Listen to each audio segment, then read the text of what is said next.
গত 6 তারিখে voice missionary স্কুলের যে পরীক্ষাটি হওয়ার কথা ছিল সেটির ডেট পরিবর্তন করে 8 তারিখে করা হয়েছে।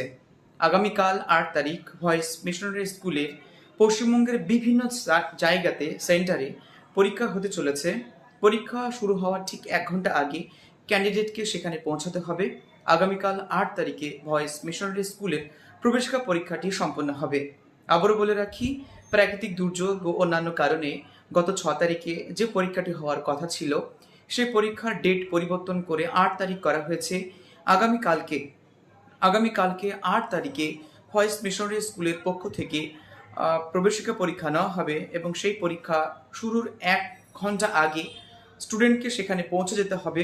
যদি কেউ ফর্ম ফিল আপ না করে সেখানে গিয়ে ইনস্ট্যান্ট ফর্ম ফিল আপ করেও সে কিন্তু পরীক্ষা দিতে পারবে। পশ্চিমবঙ্গের বিভিন্ন জায়গায় ফর্ম ফিল আপের ব্যবস্থা আছে, আপনারা গিয়ে সেখানে কিন্তু আপনার সন্তানদের ফর্ম ফিল আপ